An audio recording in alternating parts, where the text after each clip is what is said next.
going to be doing this in parts. So welcome to part 1 of whisper reading.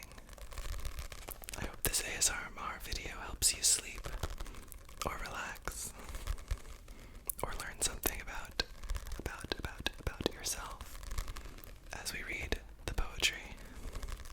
This is a book that I've been wanting to read for quite some time now, and I'm very excited to finally have it in my hands right now. And we're gonna get to read it together. Let's get it going right away. Right away.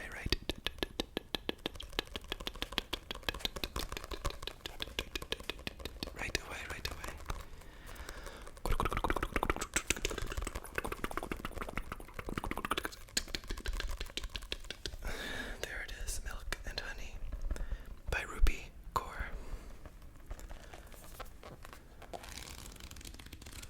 Let's get right into it. Milk and honey, milk and honey. Milk and honey, milk and honey. For the arms that hold me. There are 4 sections: the hurting, the loving, the breaking, and the healing. My heart woke me crying last night. How can I help? I begged. My heart said, write the book, write the book, write the book. The hurting, the hurting, the hurting, the hurting. How is it so easy for you to be kind to people? He asked. Milk and honey dripped from my lips as I answered. 'Cause people have not been kind to me. First boy that kissed me held my shoulders down like the handlebars of the first bicycle he ever rode. I was 5. He had the smell of starvation on his lips, which he picked up from his father feasting on his mother at 4 a.m. He was the first boy to teach me my body was forgiving to those that wanted, that I should feel anything less than whole.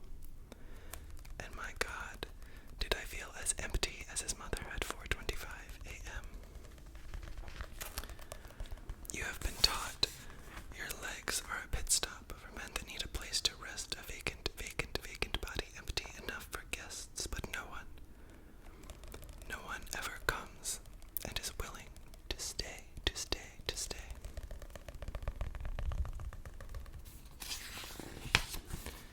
It is your blood in my veins. Tell me how I'm supposed to forget. The therapist places a doll in front of you. It is the size of girls your uncles like touching. Point to where his hands were. You point to the spot between the legs, the one he fingered out of you like a confession. How are you feeling? You'll pull the lump in your throat out with your teeth and say, fine, numb, really. Midweek sessions.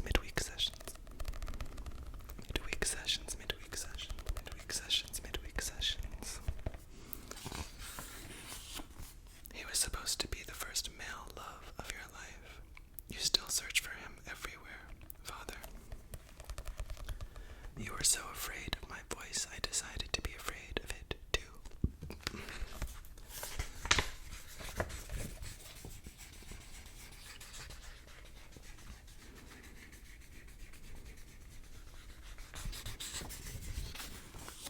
She was a rose in the hands of those who had no intention of keeping her.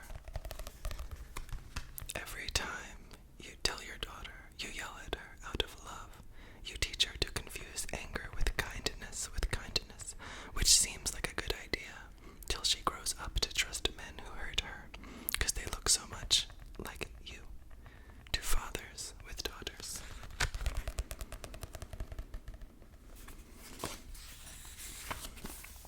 That's sex, she said, but I don't know what making love feels like.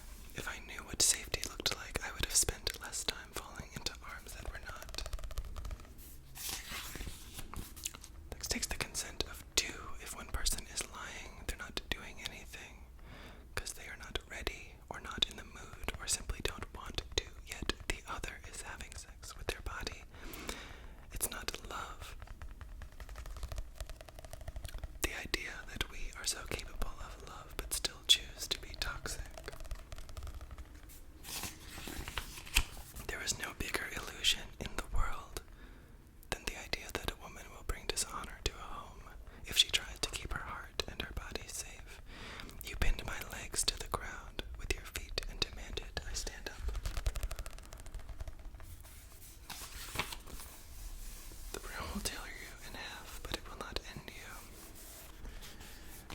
sadness living in places sadness shouldn't live.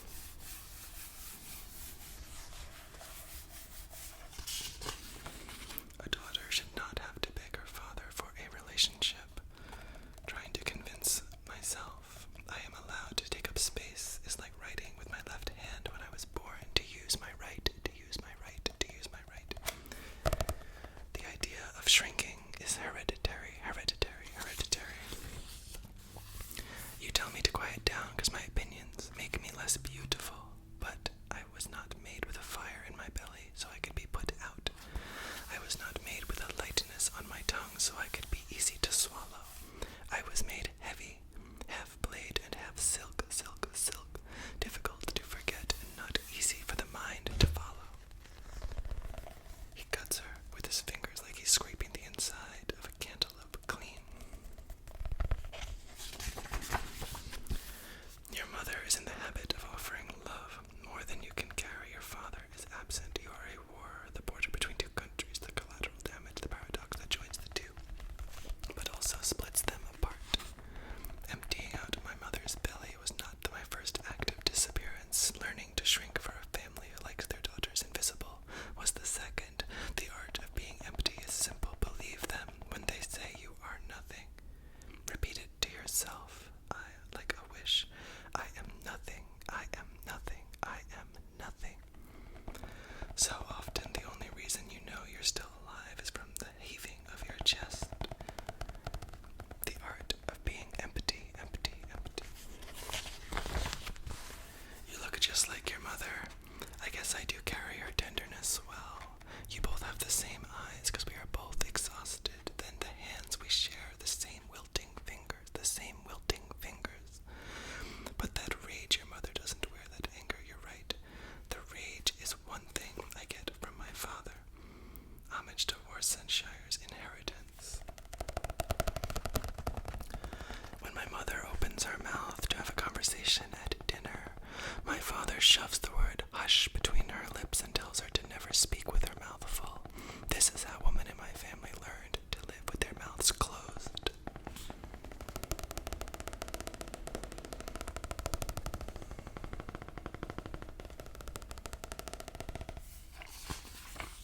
Our knees spread open by cousins and uncles and men, and bodies touched by all the wrong people, that even in a bed full of safety, we are afraid, Father, you always call to say nothing in particular. You ask what I'm doing or where I am, and the silence stretches like a lifetime between us. I scramble to find questions to keep the conversation going. What I long to say most is, I understand this world broke you. It has been so hard on your feet. I don't blame you for not knowing how to remain soft with me. Sometimes I stay up thinking of all the places you are hurting, which you'll never care to mention. I come from the same aching blood, from the same bone, so desperate for attention I collapse in on myself. I am your daughter. I know the small talk is the only way you know how to tell me you love me, because it is the only way I know how to tell you.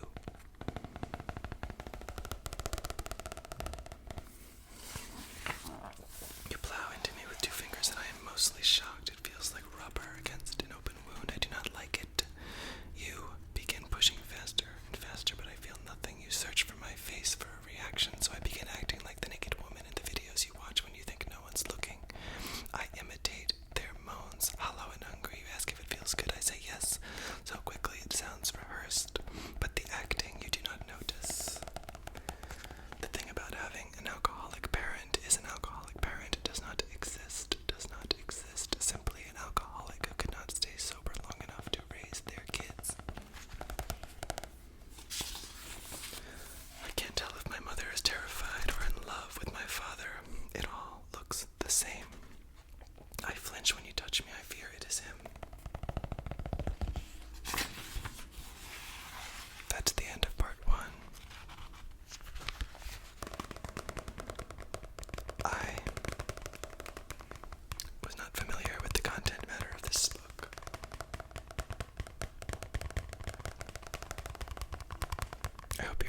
is your smell.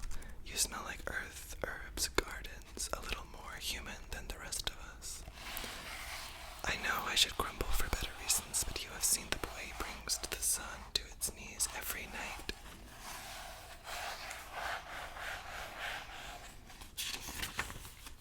You are the faint line between faith and blindly waiting. Letter to my future lover. Nothing is safer than the sound of you reading out loud to me. The perfect date. He placed his hands on my mind before reaching for my wrist, my hips, my lips. He didn't call me beautiful first, he called me exquisite. How he touches me. I am learning how to love him by loving myself. He says, I am sorry, and I am not an easy person to want. I look at him surprised. Who said I wanted easy? I don't crave easy, I crave goddamn difficult. The very thought of you has my legs spread apart like an easel with a canvas begging for art. I am ready for you. I always have been ready for you. The first time. I do not want to have you to fill the empty parts of me. I want to be full on my own. I want to be so complete I could light a whole city. And then I want to have you, because the two of us combined could set it on fire. Love will come, and when love comes, love will hold you. Love will call your name, and you will melt. Sometimes, though, love will hurt you. But love will never mean to love will play no games, because love knows life, and it has been hard enough already. I'd be lying if I said you make me speechless. The truth is, you make my tongue so weak it forgets what language to speak in. He asks me what I do. I tell him I work for a small company that makes packaging for... He stops me mid-sentence. No, not what you do to pay the bills. What drives you crazy? What keeps you up at night? I tell him I write. He asks me to show him something. I take the tips of my fingers and place them inside his forearm, then graze them down his wrist. Goosebumps rise to the surface. I see his mouth clench, muscles tighten, and his eyes pour into mine, as though I'm the reason for making them blink. I break gaze just as he inches toward me. I step back. So that's what you do. You command attention. My cheeks flush as I smile shyly, confessing, I can't help it, I can't help it, I can't help it. You might not have been my first love, but you were the love that made all the other loves irrelevant. You've touched me even without touching me. How do you turn a forest fire like me so soft I turn into running water?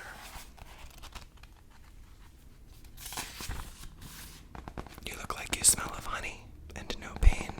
Let me have a taste of that. Your name is the strongest positive and negative connotation in any language. It either lights me up or leaves me aching for days, for days, for days. You talk too much, he whispers in my ear. I can think of better ways to use that mouth. It's your voice that undresses me.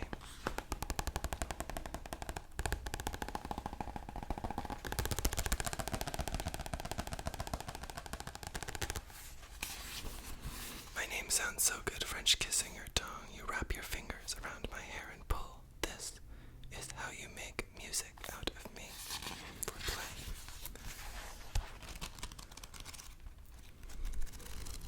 On days like this, I need you to run your fingers through my hair and speak softly. You. I want your hands to hold, not my hands, your lips to kiss, not my lips but other places.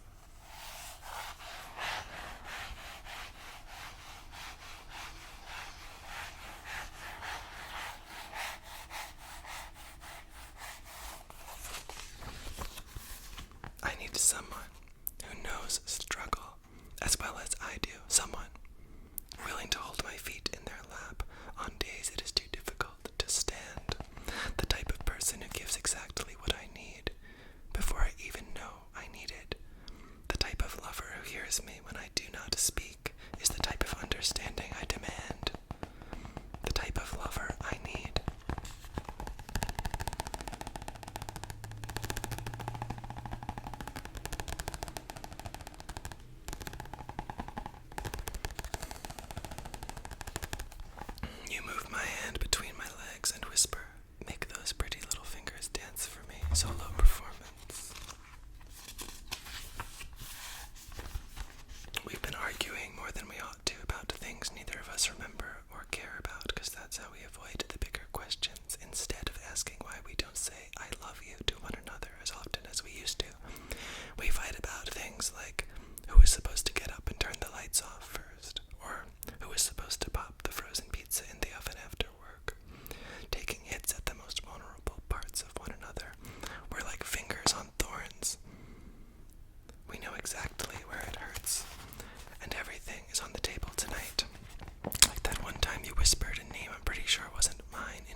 Thank you for